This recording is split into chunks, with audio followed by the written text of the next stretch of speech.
What we're telling you, though, is 100% fact. We're not making any of it up, and it has all been covered in the media.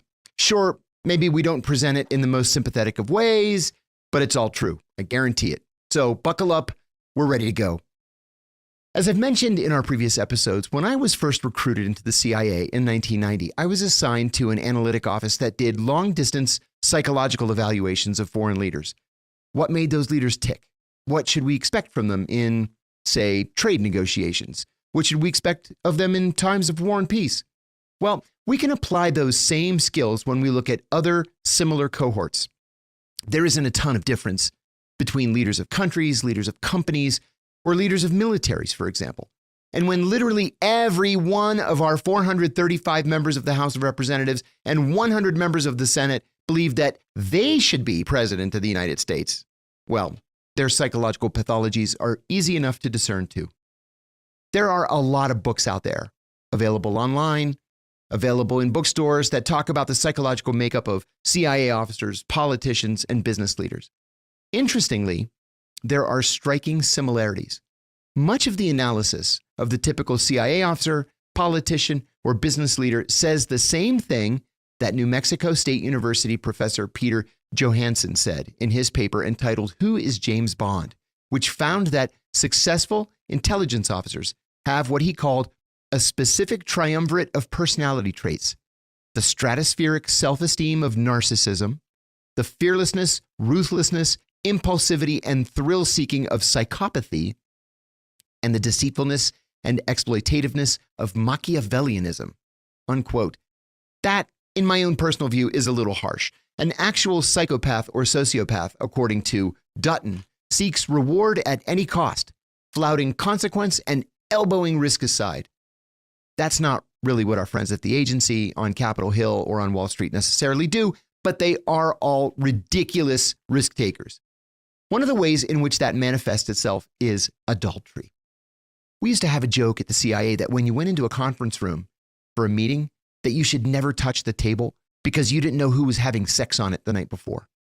The CIA has long had the highest divorce rate in all of government. It's over 75%.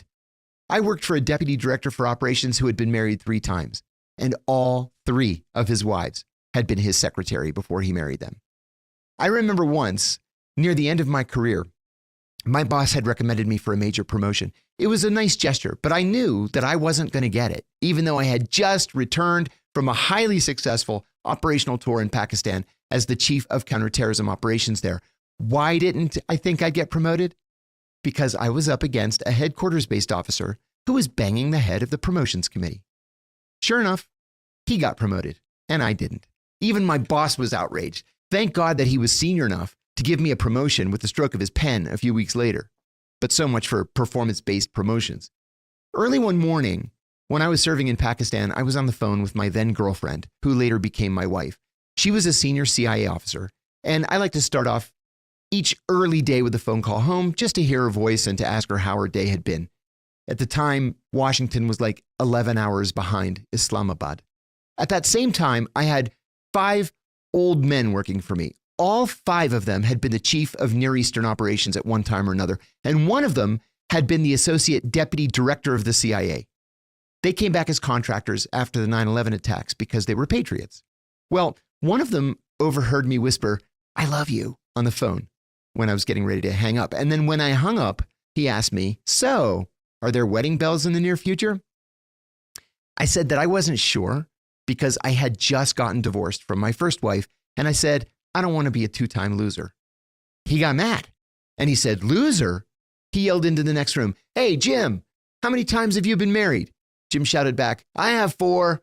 Bill, how many times have you been married?" 5 for me. Dave, how many marriages for you? He said, "I have 3, and my third wife gets a pension from the German government because she was a member of the Hitler Youth." Honest to God. Between them, they had 18 marriages. It was ridiculous. All I could say was, "Oh my God, I don't want to end up like you guys." I often used to marvel at my CIA colleagues too when we were on official travel, usually under deep cover and in dangerous locales. All they wanted to do was either screw other CIA officers in the local station or find a cat house where they could choose a woman from a menu. It always seemed so dirty and disgusting to me. But how about this? 20 years ago, at the height of the Iraq War, a doctor from the CIA's Office of Medical Services had to fly to Baghdad because so many CIA officers were banging each other that they had begun passing around a CIA-specific sexually transmitted infection, a VD, venereal disease, that appeared only among CIA officers. The doctor flew out there to tell them, cut it out and wear a condom for God's sake. But that kind of behavior is absolutely common, not just at the CIA, but on Capitol Hill as well. And do you think it's odd that Elon Musk has at least 14 children by at least 4 women? Because they don't in business circles. Well, let's take a look at the way things are on Capitol Hill. Here's just a little whiff from the 1980s onward. Representative Bob Bauman, a Maryland Republican, was charged with soliciting sex from a 16-year-old male prostitute. He blamed alcoholism when he was arrested, but he was defeated for re-election. Representative John Hinson, a Mississippi Republican, resigned in 1981 after getting caught giving a male Library of Congress employee a blowjob in a house bathroom. Representative Tom Evans, a Delaware Republican, was caught on a golf trip to Florida with a stripper who described herself as a lobbyist. She described herself to a journalist, saying her lobbying techniques were unusually tactile. Voters threw Evans out in the next election. Representative Buzz Lukens, an Ohio Republican, was caught having sex with a 16-year-old girl. He spent 30 days in jail, was fined $500, and didn't run for re-election. The Democrats are guilty too. Representative Austin Murphy, a Democrat from Pennsylvania, lost re-election after acknowledging having fathered a child out of wedlock after a political opponent filmed him leaving his girlfriend's house in the morning. Representative Mel Reynolds, an Illinois Democrat, resigned from Congress after being convicted of statutory rape for having sex with a 16-year-old campaign volunteer. He was later also convicted on 12 felony counts of sexual assault, obstruction of justice, and solicitation of child pornography.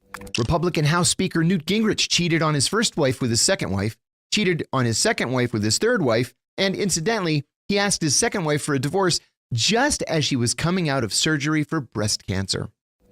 Representative Ed Schrock, a Virginia Republican, left Congress after his second term after being caught on tape soliciting sex from several different men, despite having aggressively opposed various gay rights issues, including same-sex marriage and gays in the military.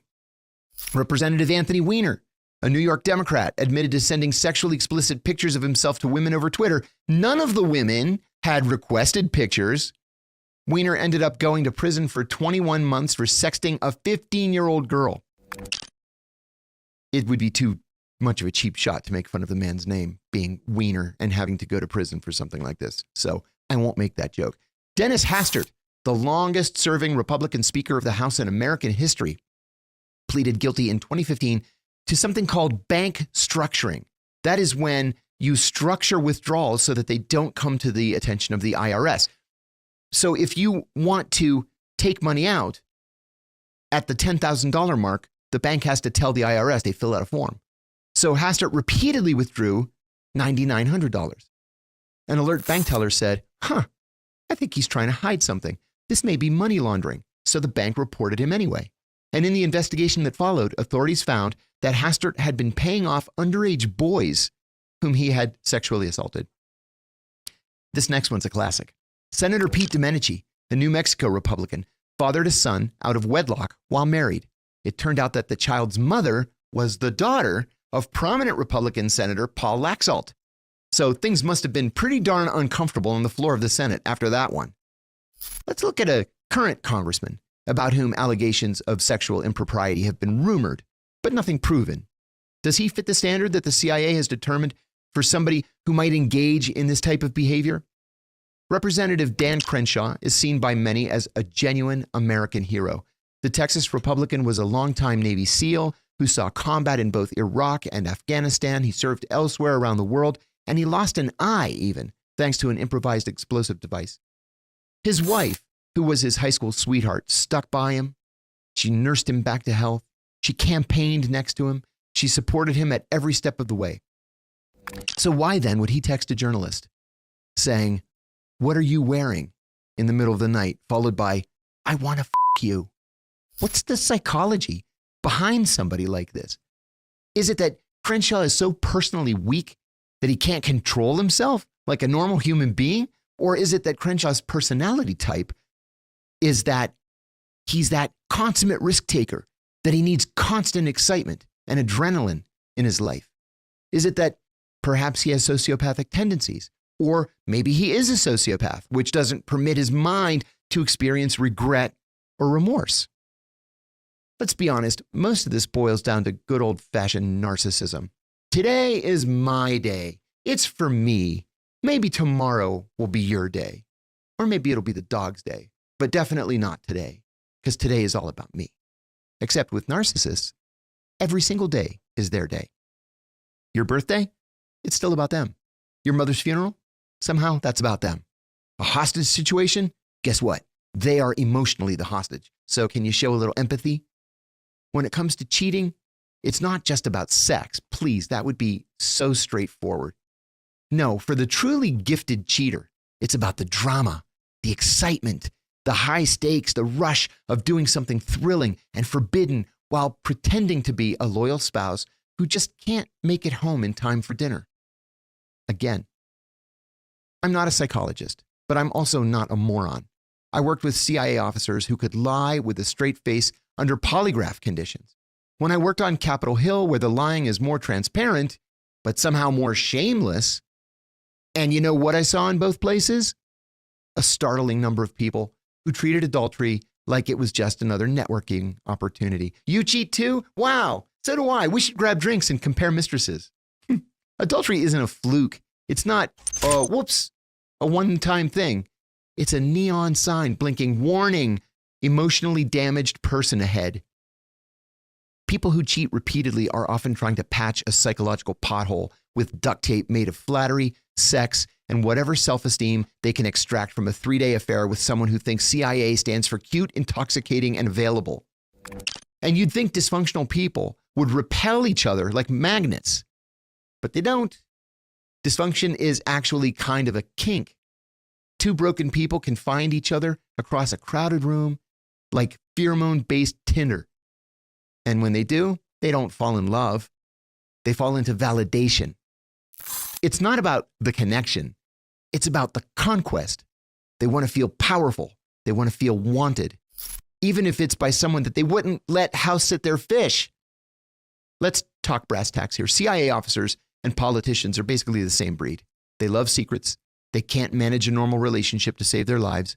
And they believe the rules are for other people, preferably the ones that they're cheating on. Put enough unchecked ego, testosterone, and access to classified printers in one room, and what do you get? Not leadership. You get an orgy of terrible decisions, scandalous NDAs, and a mysterious rash no one wants to claim. The psychology behind adultery, a 500-word deep dive, tells us that what really drives people to cheat, beyond the bad jokes, the power suits, is a rich psychological minefield under that affair.